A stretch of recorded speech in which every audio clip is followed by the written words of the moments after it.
Assalamualaikum warahmatullahi wabarakatuh. Kami dari kelompok 4 ingin menjelaskan tentang Rutherford model. Anggota kami berdiri atas Muhammad Farid Nawaf, Hafiz Arkandia Fasya, Tommy Priya Prayoga, Muhammad Zafransyah, dan Yohanes Kurnia Febrianto. Di subbab kali ini kami akan menjelaskan definisi, sejarah penjelasan, dan kesimpulan.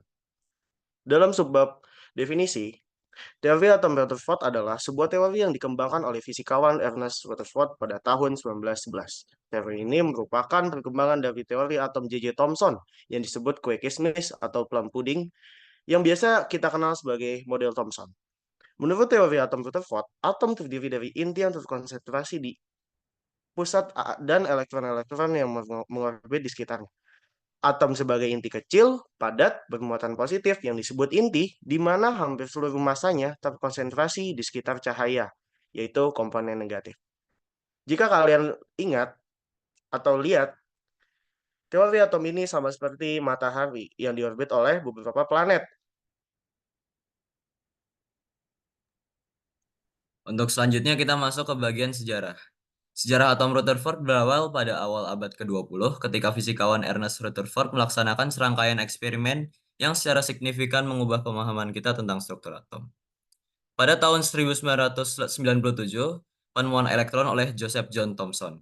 Joseph John Thomson menemukan partikel yang disebut elektron dalam sebuah eksperimen yang dikenal sebagai eksperimen tabung sinar katode. Penemuan ini mengindikasikan bahwa atom bukanlah entitas tak terpecahkan yang dianggap pada saat itu, melainkan terdiri dari bagian-bagian yang lebih kecil.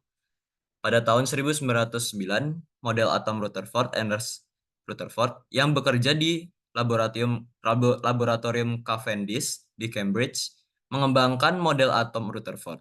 Ia mengusulkan bahwa atom memiliki inti yang terkonsentrasi di pusat dan elektron-elektron yang mengorbit di sekitarnya. Model ini didasarkan pada eksperimen hamburan partikel alfa.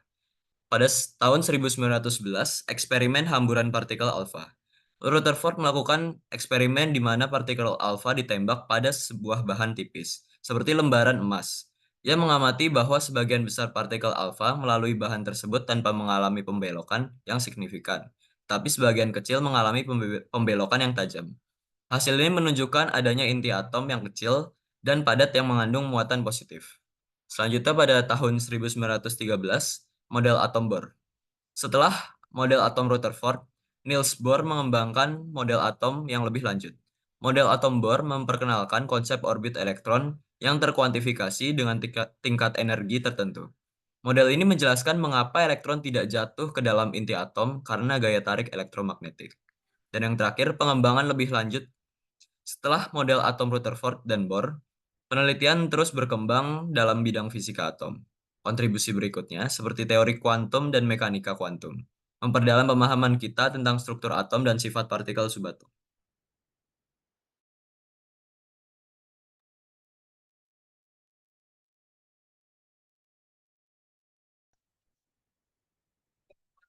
Dan selanjutnya, eksperimen yang dilakukan Rutherford adalah hamburan partikel alfa.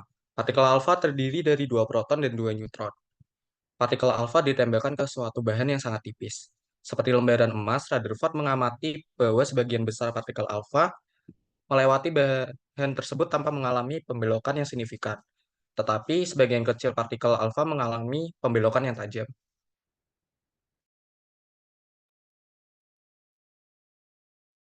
Untuk selanjutnya, Rutherford menyimpulkan bahwa muatan positif dan sebagian besar massa atom terkonsentrasi di inti yang sangat kecil dan padat di pusat atom.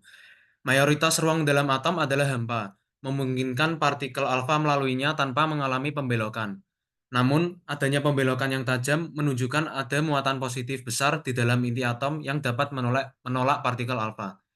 Ciri-ciri. Yang pertama, inti atom. Inti ini mengandung sebagian besar massa atom dan muatan positif yang besar. Yang kedua, elektron mengorbit. Elektron ini memiliki muatan negatif dan secara kuantum memiliki tingkat energi tertentu.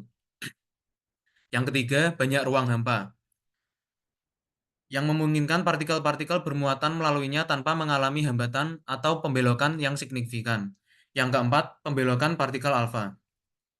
Hasil eksperimen ini menunjukkan bahwa sebagian besar partikel alfa melalui bahan yang sangat tipis tanpa mengalami pembelokan yang signifikan, sementara beberapa partikel alfa mengalami pembelokan tajam.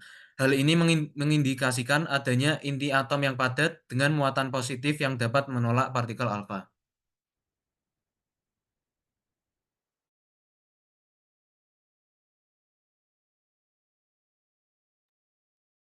Selanjutnya ada kesimpulan. Kesimpulan dari teori atom Rutherford yang dikembangkan pada tahun 1911 memperkenalkan model atom dengan inti kecil dan padat di pusat dan elektron yang mengorbit di sekitarnya.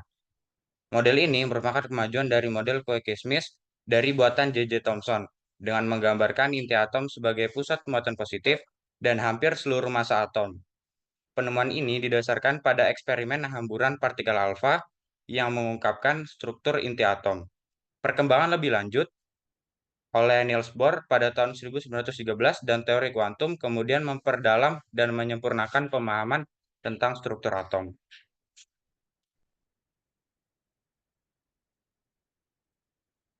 Lalu untuk sumber yang kami dapat di PPT kelompok 4 tentang Rutherford atom yaitu dari Rutherford Centennial Conference on Nuclear Physics. Dari pembuatnya yaitu Freeman S dari tahun 2012. Lalu apa itu atom Rutherford? Dari Fakultas Teknik Universitas Muhammadiyah Sumatera Utara dengan pembuatnya yaitu Rangkuti M tahun 2023. Selanjutnya ada buku Rutherford Radioactivity and the Atomic Nucleus dengan pembuatnya yaitu Craig dari 2012. Terakhir ada percobaan Rutherford yaitu gambar tentang hamburan partikel alfa dan dibuat oleh Mikra tahun 2020. Oke, cukup sekian dari presentasi kelompok 4 tentang Rutherford model. Jika ada salah mohon dimaafkan. Sekian, terima kasih.